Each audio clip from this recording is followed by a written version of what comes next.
மீட்புக்கான அடையாளங்கள்.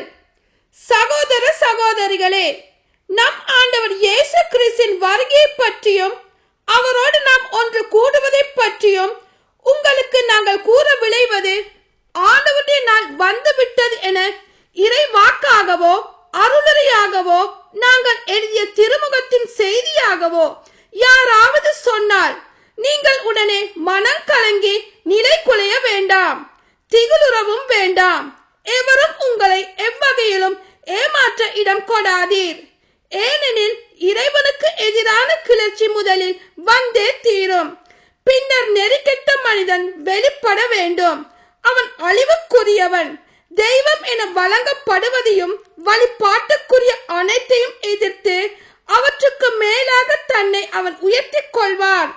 அத்தோடு கடவுளின் கோவிலில் அமர்ந்து கொண்டு தன்னை கடவுளாகவும் காட்டிக் கொள்வான். நான் உங்களோடு இருந்த பொழுதே இவற்றை சொல்லி வந்தேன் என்பது உங்களுக்கு நினைவில்லையா? அவனுக்கு குறித்த காலம் வருமுன் அவன் வெளிப்படாதபடி இப்பொழுது அவனை தடுத்து வைத்திருப்பது எதுவென்பது உங்களுக்கு தெரியுமே. நெறிக்கேட்டை விளைவிக்கும் ஆற்றல் ஏற்கனவே மறைவாக செயல்பட்டு வருகிறது. ஆனால் அதை இதுவரை தடுத்து வைத்திருப்பது அகற்றப்படும் வரை அது இப்படியே செயலாற்றிக் கொண்டிருக்கும். பின்னரே நெறிக்கெட்டவன் தோன்றுவான். ஆண்டவர் தம் வாயினால் ஊதி அவனை ஒழித்து விடுவார். அவர் வரும்போது அவனது தோற்றமே அவனை அழித்துவிடும். அவன் சாத்தானின் ஆற்றலால் வருவான். அவன் எல்லா வகை போலியான வல்ல செயல்களையும் அடையாளங்களையும் அருண் செயல்களையும் செய்வான். அழிந்து போகிறவர்களை முற்றிலும் ஏமாற்றி தீங்கிழைப்பான். ஏனெனில் அவர்கள் தங்களை மீட்க வல்ல உண்மையின் பால் ஆர்வம் காட்ட மறுத்தனர்.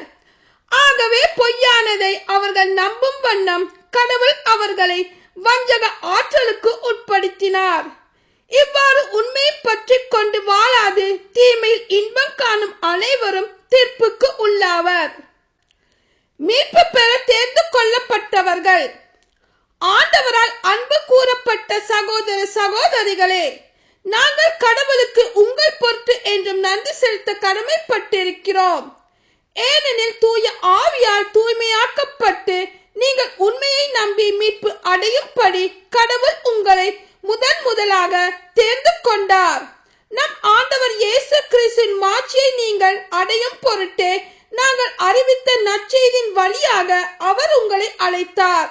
ஆகவே அன்பர்களே, எங்கள் வாய்மொழி வழியாகவோ திருமுகம் வழியாகவோ அறிவிக்கப்பட்ட முறைமைகளை பற்றி கொண்டு அவற்றில் நிலையாய் இருங்கள்.